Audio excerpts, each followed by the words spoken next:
Last year, around October, I had a breakdown moment in which I got to multiple questions in life like, what is the purpose of life? Why am I here? What's after money? A series of questions like this. Did I got the answers? No. But I got an indication. I heard a speech of Mukesh Ambani in which he said that there's nothing to life except growth and contribution, on the lines of something like that. And then I had a word with one of the monks. He said that if you're sent here on this planet, then there's a purpose behind it. And your talent is an indication towards it. And just combining these two things, I was able to get some kind of answer for me, not accurately, but some kind of answer. Most importantly, where did these questions come from? I think these questions come from when you make so much money that you start questioning the purpose of money. In this video, I'm just going to share 28 brutal laws. But the bigger question is like, why did I land on those questions? And if I think about it, it's basically when you make so much money for yourself that you start questioning the meaning of money and what does it really mean. And that's why in this video, I'm brutally going to share like 24 principle laws, whatever you want to call it, about money that most millionaires would accept and have changed my life and my perception around wealth. I've divided this video into 3 parts. The first part is about like the ones that I've learned for myself from my journey. The second ones are I've read somewhere, I've gone through a course or a video or something and I read from there. And the third part is someone else who was 10 steps ahead than me taught me those principles. And condensing all of them into a small video is what this video is about. So here are some lessons that I learned in my journey. Point number 1, debt for personal is bad and debt for company is good. I see a lot of people try to take debt just to have a lifestyle that they can't afford, to impress people that they don't even like. And during that process, they accumulate a lot of debt on their personal wills. And that debt actually leads them to make less and less money with time, is because the interest that they get on that debt leads to eat up all their income. Rather, if you want to use debt, use it for your company to grow your business more. If you can understand the cost of capital ratio to ROIC, which is return on invested capital ratio, you would be able to manage money more properly and understand how you can leverage debt for yourself in order to grow your company more. I gave you a simple example that I've already given in multiple videos, that I used the debt of credit cards to scale my company. I was doing around 30,000-40,000 per day ad spend, and I wanted to go to 1 lakh per day ad spend. And I did not have that much money in my bank account to support that thing, because I need to spend for 7 days, then the webinar would happen and I would make more money. So in that case, what I did is I leveraged debt. I took a credit card of a limit of 1 lakh. I spent that. I used all the money that I had in my bank account, and I just kept on rotating that same money. And when the webinar happened, I made 2.5x of that, and then I paid the credit card, kept the rest money. Did it again, did it again, did it again, got a bigger card, did it again, and just keep on leveraging bank's money to make more money, due to which I was able to scale my company from doing around 20-30 lakhs a month to 1 CR a month, just using credit cards. Point number 2, change the profit equation. A lot of us understand that revenue minus expense equals profits, but that's not actually true. If you use that kind of an equation, you would always lead into low profits, because you will make some money, which is revenue, then you'll do all the expenses in the world that you need to do in order to grow your company, maintain your company, whatever it is, and then whatever is left will take home. And if you take this amount of profit home, you would never be able to build a bigger corpus. The equation that you need to use for yourself is revenue minus profit equals expense. That means whatever money you made, you are going to deduct the actual profit you want to take home, and then left with the expenses. Obviously, you need to have some common sense for that, and whatever expense is left, you need to take that expense and put back into your company.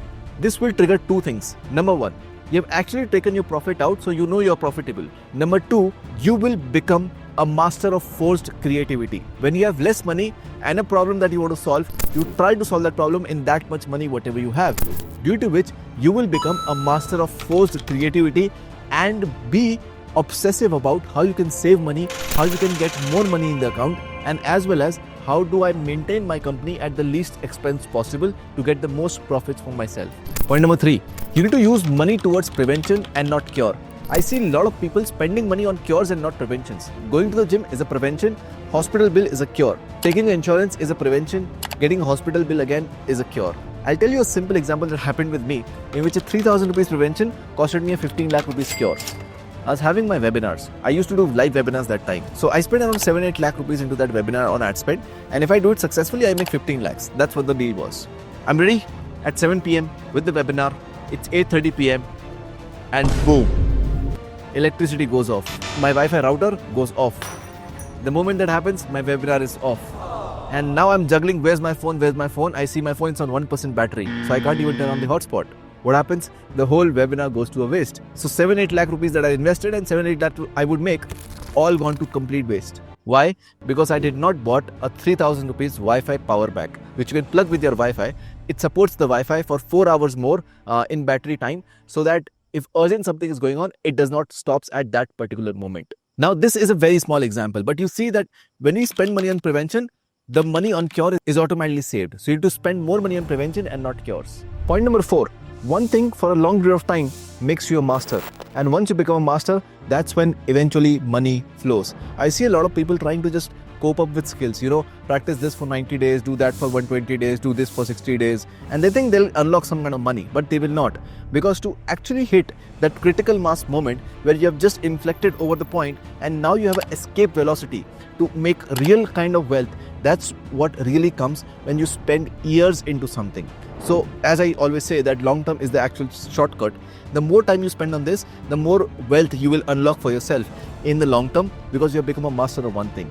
You might say that, Himanshu, you are doing too many things. You have so many companies, so many skills. Like, how are you focusing on one? So you understand that I started with a job of marketing and sales. Then I did freelancing for some time for marketing and sales. Then I was technically having my own consulting business. Then I opened more done for you agencies for that. Then I made software companies out of that. Then I started acquiring companies out of that. So you see, it's a proper journey that I went through, but the skills were common and I kept on refining those skills with time.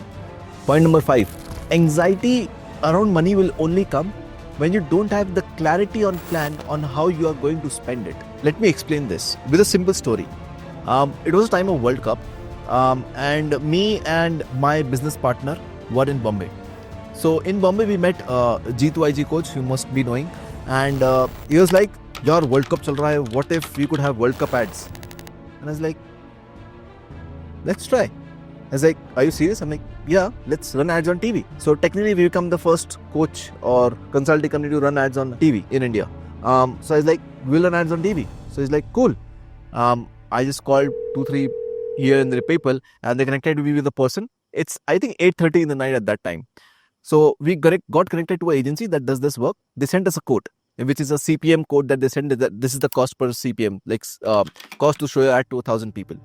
And we were okay with it. So we were like, we want to host at this time, and what would the total cost? So in that whole budgeting, I think we spent 35 lakhs, in which 5 lakhs or 10 lakhs was for the production and the rest was for ads.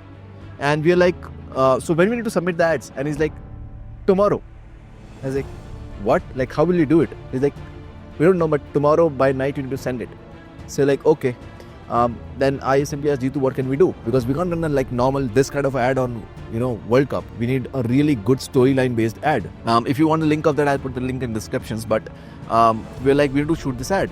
So Jeetu called Paritosh Anand, and Paritosh, I think at night 10:30, 11 came at the flat that I was staying in Bombay. Said that we'll do this. Next day morning we start. We get all the things done. We get an actor ready, we get the costumes ready, we get the makeup done. I do the whole shoot. I travel multiple places to get the shoot done, and you can imagine the Bombay traffic. And I do all of that and we produce the ad in one day. The point is not the speed of execution. The point is, we spent 35 lakhs and you know how many leads we got? 35 lakhs, 3 leads. Did anyone convert? They didn't even remember they watched the ad. Imagine that. So technically all the money went down the drain. But the best part was that me and Somesh didn't had a flinch on our face. It's because we know what we are doing. So there was no anxiety around money.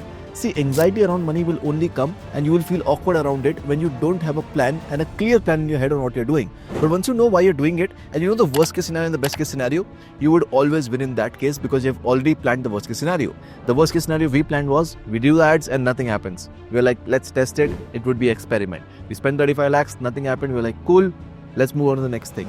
So you need to create your plans in such a way so that anxiety does not come, because anxiety brings fear and fear is crippling. It cripples you into not taking action and taking wrong moves for yourself, due to which you are not able to finally kick off the project that you started. Point number 6, nobody actually became poor by giving away money. And that's why I say just keep on doing charity. No matter how small your bank balance is, no matter how small your income is, just keep on doing charity. And I heard this quote, which is, nobody got poor by giving away. And so I like, okay, let me also give away, because nobody became poor like that. And that's when the charity habit started building, and today also we do the same thing. Point number 7, if you need a CA to understand your own money, you're already behind the game. And the simple reason I say is, whenever I ask a business owner, so what about your finances? And he's like, oh, I have a CA here, I'll answer it. Not a good idea. 3 reasons. Number 1, you are the business owner. You understand your business better than everyone else. Number 2, the best interest of the CA is to get you as a client and make money from you, rather than handling your business in the most deepest manner possible. And number 3, if you give your most important department to someone else and think that marketing and sales is the most important part, or operations is the most important part, and I'll be over there, then you would not be able to build a really big business, because you become rich by marketing, sales and operation. You become wealthy by finance and taxation. Quote Himanshu. So you need to make sure for yourself that you are actually good at taxation and finance, because that will actually unlock real pools of wealth for you when you actually start scaling for you. I have a big team of lawyers, CAs, bankers, accountants, all these people, right? We pay huge salaries to them. Still, they cannot fool around with me, because I have read law books. I have read accounting books as much as I can. I'm not saying I've read everything, but as much as I can, because I need to be really deep dived into the subject, so that nobody can fool around with me and I know what I'm doing. Because when you're good at these 2 things, which is accounting and legal, you actually get the confidence of, I'm not doing anything wrong. And you know that you are clean on paper, you're doing everything right, which gives you a certain level of psychological benefit, due to which you're able to take bigger risk in life. Point number 8, prices are nothing but just perceptions. Oh, this is too expensive, this is too cheap, this is medium ticket, this is high. It's all perception, guys. For someone, 20 lakhs is medium ticket, and for someone, 20 lakhs is their life earnings. For someone, 10,000 rupees can be mid ticket, and for someone, 10,000 rupees can be pennies. It just depends on who you are talking to. So there's nothing called high ticket or low ticket or mid ticket. It's just that what is the general perception of the audience. And that's why I say price is a perception. And the simple story behind that is that I started a mastermind. It was called ICE 2.0. That mastermind, I used to charge 3 lakh plus GST lifetime. Okay, that was the deal of the mastermind. Some people came, they got a lot of value, they referred other people. And by the way, for this mastermind, I never ran an ad, I never did a cold call, I never did a cold email, I never did a soft launch on my email list, nothing. It's all referrals, because the product is good. So some people come, they refer other people. Then I start charging 5 lakhs plus GST lifetime. More people come. I start charging 5 lakhs plus GST per year. More people come. I go to 10 lakhs plus GST. More people come. I go to 15. More come. 18. 25. 30. 35. 40 lakhs plus GST is what the last price I charged in 2.0. There were total 75 members, and we went from 3 lakhs lifetime to 40 lakhs plus GST per year in 9 months. Price is a perception. If people are paying for me for consulting 40 lakhs plus GST, I think for your service in which you keep on working every single day and you put your blood, sweat, everything into it, they can pay 1 lakh a month. So you need to just change your perception around money, and you would see that price is just a perception. It's just that who you're talking to. Number 9. This is not, I would call, a money law, but it is indirectly related to money. The reason you don't have a A+ team is because you are still not A++. It's because their dreams are bigger than yours. Shruti has a dream of opening her own journalism company. She's making an app for it. She recently bought a car, did all of that. Somesh wants to open a franchisee of restaurants, line of restaurants. Vaishali has her own company, Backend Closers. Sagar wants his own duplex and a bike and all of that. I need to make at least 5 times of what they all together are thinking. And then only I can help them achieve their dreams. So the only reason those kind of talent will be around you, who will stick for years. And these people are with me for like 4 years, 5 years. And there were times where I was not able to pay them salaries for 5 months straight, and they were okay with it. Like that kind of talent I'm talking about. You'll only get that talent when you are an A++ player, and they can also see it. When they can see that this person is not going to here to cheat us and take our 5 months salary and just run away. This person is not here for short term. This person is not here to just make another company. When they see all of that, like the A++ category, the A+ talent actually starts to come near you. And that's when the real growth happens. And when that A+ tells their vision to you, they should not feel that your vision is too small for them. I still remember I used to work under a business coach, and one day we were having a discussion like, what's your ultimate goal? And I don't know why, I was like very small. I was 18 or 19 that time, and I said $1 billion.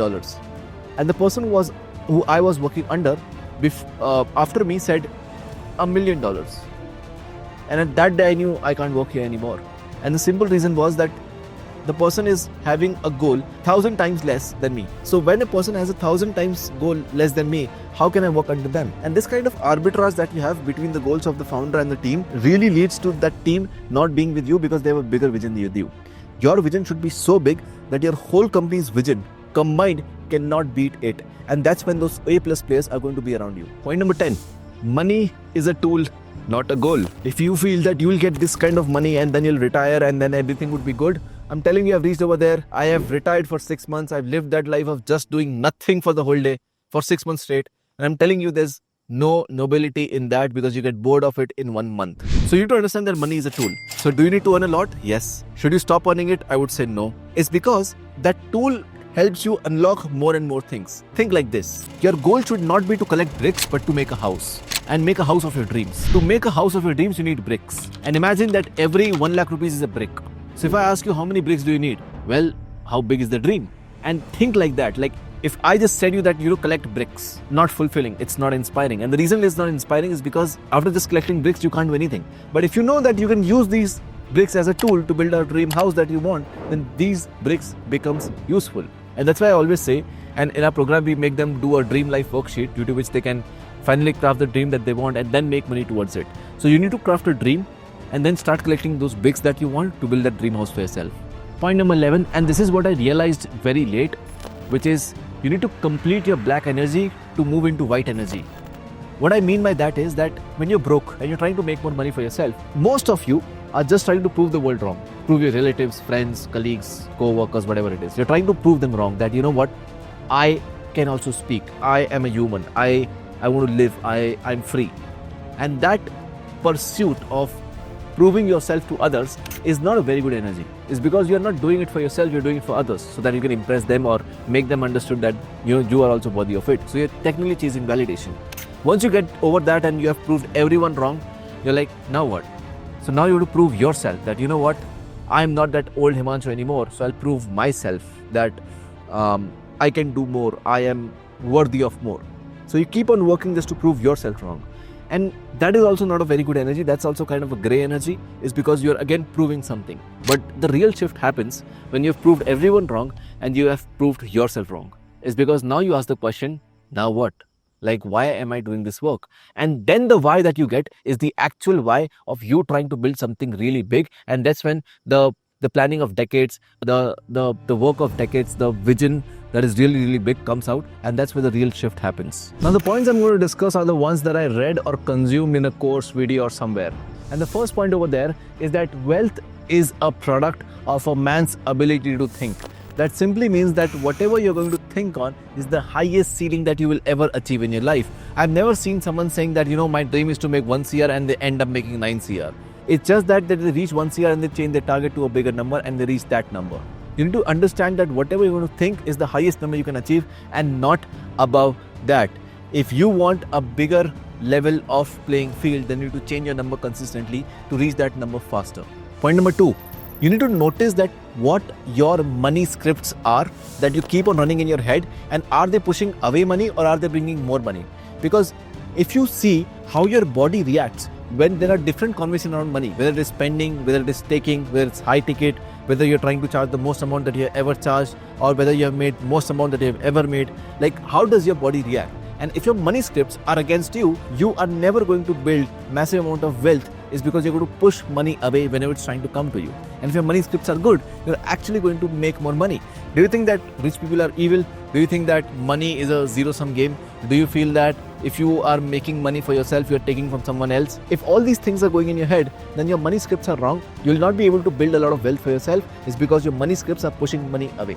Point number 3, you only need to get rich once, not fuck up after it, and then the markets will pay you for your performance to reach over there. That simply means that if you have worked for 3-4 years to build, let's say, a corpus of 3 CR or 5 CR or whatever that amount is, once you have built that corpus, you're technically now in the top 0.1% category of India. And once you've reached over there, the only thing you need to do is not up, because if you do, you're going to lose all that money and you have to work again for it. But if you keep that money aside for next 15-20 years, into normally stock market and just get a 12-15% return on that, you would actually will to compound your wealth over time and create huge sums of money which can actually change your life forever.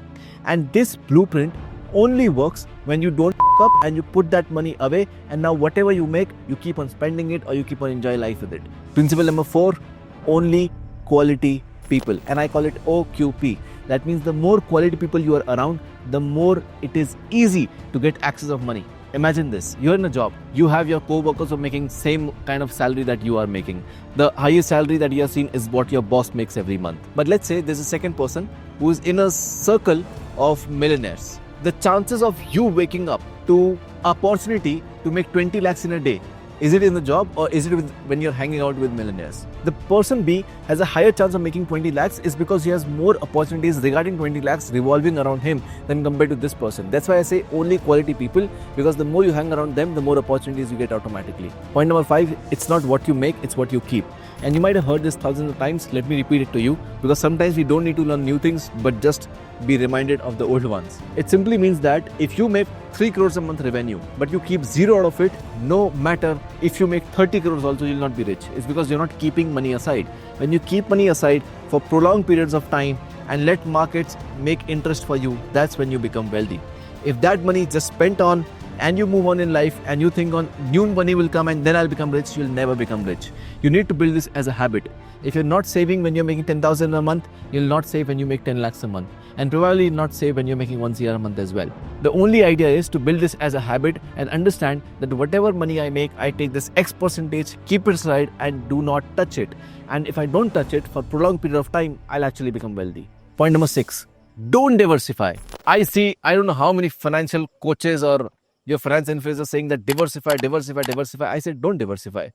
Bet everything into one thing, make it big and then diversify. If you see the top billionaires that have made their wealth, let's say Mark Zuckerberg, Elon Musk, Warren Buffett, whatever they are, they put all their money into one thing and they just keep on doing it for a long period of time, and once they become ultra rich, that's when they diversify. If you see Mark Zuckerberg, he put everything he had back into Facebook, and that's why Facebook is what it is today. If you see Warren Buffett, he spent all his time into the stock markets, not touching crypto, not touching real estate, not touching anything else. If you see Elon Musk, he spent all his energy on PayPal. Once he made the money, then he diversified into multiple companies. And that's what I feel the secret is. I did the same. I put everything back into my business, and once it became big, then I started diversifying my money to multiple places. Point number 7, materialistic stuff is fun. Yeah, it's not boring, it's fun, but one time. See, I have been into private jets, I've bought, I've sold, I've done all of that. Like whatever you think is the primary level of materialistic stuff, I've already touched it. And from my experience, I'm telling you, it's fun. It's a lot of fun when you get your first private jet ride, or you get your first supercar ride, or you travel to that international country that you wanted to go to, or you buy your dream house, whatever it is.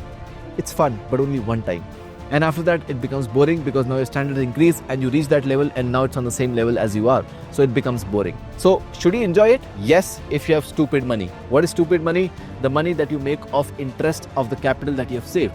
You have saved 10 CR and you make 1 CR per year on that passive. Blow up that 1 CR, I don't care. It's because enjoying materialistic stuff with that kind of money is going to liberate you and not keep anxiety or worriness or fear around money, due to which you can actually live your life more wonderfully. Now, these are some points that someone ahead of me taught me, and I got to know them earlier, due to which I was able to use them. In which the first one was that you need to make your business finance sheet and personal finance sheet both and manage both. Because as business owners, we just have a business sheet and we try to do all the expense from there and manage that only.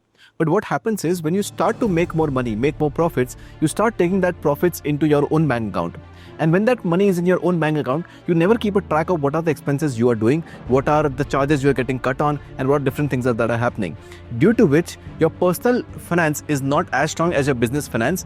And that's why it is always said by people who are older entrepreneurs that have both the sheets. And someone old taught me this, that you need to have 2 sheets for yourself. The second sheet you can use so that you would be able to manage your own personal finance as well, because the money keeps on increasing and you can keep an eye on all the money of yours by managing a sheet of that. And a quick story on that, I had my credit card and I used to pay with cred. I think I had that month a bill of 75-80,000 rupees. But at that time, I had a UPI limit, which everyone has, which is 1 lakh a day. So I think I spent some of that, and I was having maximum UPI limit of 70,000 that day. So I spent 70,000, unless 5,000 was remaining. I don't check my mails, I don't do all of that. And I think I clicked on block on the SDFC mail that I get. That 5,000 got interest, that got even more interest, that got more even interest because I was tracking it. And at the end, I paid around 8,500 rupees. It's just because I did not check it, right? So you have to have your person sheet as well, so that you can see what is happening over there, so that you can track it as well. Point number 2, make, manage, multiply. It's a 3-step process.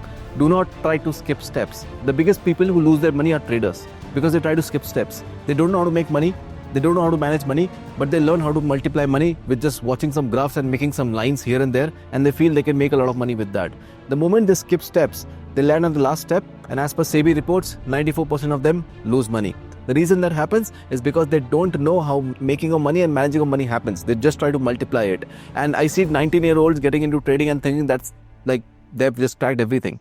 It's not like that. First, learn how to make money, how to sell products, how to sell services, how to do that. Then manage money. Can you sit on 2.5 crores cash for 9 months straight? Can you sit on 5 crores cash 3 years straight without putting it anywhere?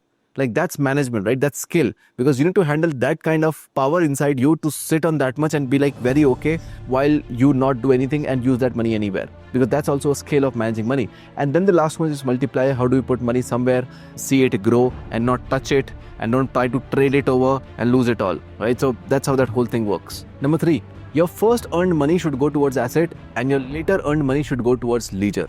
That simply means that when you sell a product or service, you make some money. Let's say you make a lakh rupees. Now that lakh rupees, potentially most of it should go towards assets, and that assets produce an interest to you, which should go towards leisure, and you can have fun with it. Now let's say I want to buy a sports car. Sports car is fun, right? I've planned to buy a Mustang in Indore, because for India roads, that's the best one. Now to buy a Mustang, I can buy it today, right? I can just go to the market, pay the money and get it today, but I'm not going to do that. I've put all that money into assets. I'm going to put more and more money into that asset. That asset generates a return for me. And when I see that generated that much return to me that I can buy a Mustang, with that money I'll buy a Mustang. And if that Mustang I want to change next year, I'm okay, because my asset is still alive. So let's say I have a 10 crore building that gives me a yield of 6% a year on rent. I make 60 lakhs on that building every year. I can take that 60 lakhs, buy a Mustang with it, have fun with it, sell it, next year get another one, because I get 60 lakhs again next year, and just keep on rotating it. But I still have the 10 crores parked in the building. So that's how you have to think about it. Buy assets first, with the interest of that, buy liabilities. Now you might be thinking that how much should go towards asset and how much should go towards liabilities. Well, we have a simple equation for it, and that's point number 4. 80-20 in start, 50-50 later. In the start, when you're broke, 80% of money should go towards asset, 20% of money should go towards leisure or expenses or whatever you call it, so that you build assets really quickly. It does not take a lot of time. I see people saying save 20%, save 30%. It's okay, but if you can somehow cut everything down, be really frugal for 1 year, you can save a lot of money, and that saved money piles up with time. I hope you don't lose it. That piles up over time, and you put that into markets continuously, which builds your asset much more faster than anything else. Because income is the biggest source of assets. The more income you have, the faster assets would be there to you. So in the start, you do 80-20, 80% assets, 20% leisure, fun, expenses, whatever you want to call. And once you're done with that, once you're like, you feel that you're rich, you're comfortable, you have a cushion in life, at that point you reach to a 50-50 stage. And right now what I use is 50-50. 50% of my money I spend like I'm going to live 10 years. 50% of my money I spend like I'm going to live next 10 days. Because if you have made money and just keep on collecting zeros, that's not life. Because maybe I die in next 7 days. Like, I did not enjoy my money, I just made it for other people, right? So that's not a good thing to have with yourself. That's why the whole idea is that whatever I make, let's say I make 1 crore in a month, 50 lakhs I'll spend, I'll have fun, I'll do everything what I want. The next 50 lakhs is for the next 10 years. That's how I build it. Number 5, get a person who can keep an eye on your money. For me, it's Somesh. I am the person who likes to bring in new money. Somesh is the person who likes to be on the back end and keep an eye on my money. And we both know each other from the time I had the 6,000 rupees per month job. This is now 5 to 6 years. So we have deep trust. We come from same background. We had been broke together. We have been rich together. So like, there's a lot of trust, and that's why I know that this person can handle my money. To be very honest, I don't even know where my property papers are. Like, I'm maa kasam, like literally, I don't know. I don't have password of my business's net banking. I don't have all of that. That Somesh takes care of. And because of that, I'm free. I'm free up here, due to which I can think new. I can bring in more money, and he's the person who manages that money. Basically, you need to have a brother in your life, like a real brother or cousin brother that you have, that you can trust on and be like, bro, I'll bring the money, you take care of the money, or you bring the money, I'll take care of the money. Like kind of that relation, due to which you are free up here, and you know that my money is being taken care of. I can make more over there. Because a lot of times what happens is, once we have made some money, we just spend too much time in parking that, because we don't have someone on the side who can help us do that. Secondly, making money and multiplying money are two different skill sets. You can't master both. You need to be a master of one. I'm the master of making, he's the master of multiplying and managing. So he knows how to do that, and that's why I give it to him and be like, chill, take care, just give me 12% a year, I'm happy. Above that, bonus. Like, that's it. Number 6, time debt is greater than money debt. When we try to accumulate debt, we think that money is the biggest debt we can have. Nope. Time is the biggest debt you can have, because if you don't spend time on some things, that will result into major things and major losses later on. You cover money debt with money and time debt with time. Let me give you a simple example. Let's say you are focusing on your business, right? Because of that business, you don't spend time with your wife, right? Which will take, let's say, 20 minutes a day, but you don't even do that. That happens for years and years and years. So you create let's say a time debt of 20 minutes a day, which is resulting into, I don't know, 365 into 20, which is 7,000 minutes, whatever it is. You do it for 5 years, it's a lot of time. And then you get a divorce. And then you are now not with your kid and single for the next 5 years. And you crave about it, like, why this happened to me? Well, because you are accumulating time debt, nothing else. Let's say you did not brush your teeth for 5 minutes a day for next 5 years. Your teeth will fall off, and then you will show to a dentist, which will cost you more money than it would cost you to brush. And that's why you need to understand that the more time debt you create, the more time debt you need to pay later on with interest. I have not paid attention to my health when I was working on my businesses for 4 years. Now I need to pay with time debt. So now my major time goes into health, gym, diet, all these things, and I need to take care of it, or the body would not be able to show the energy it used to show earlier. If you ask me, am I sad about that decision of not focusing on health? I don't think so. I'm rich, I can take care of it now. And if I would have that trade again, I would still choose the money part, not the health part. A lot of people say health is wealth. True. But when you don't have money and you are healthy, you get frustrated more because you are energetic, but you don't have anything to do. But when you are rich and you're not healthy, you can cover it up by spending time over there and be rich at the same time. So thank you so much for watching this video. If you found this valuable, share this with your friend who you think is gonna become a millionaire very soon by using these money laws. Share it with your family in case you think your family needs it. Share with everyone who you think that needs this kind of a video. And let me know in the comments, what was your favorite point among all of these, and what videos should I make next. This helps us keep on creating new videos for you guys. Thank you so much, and I'll see you in the next one.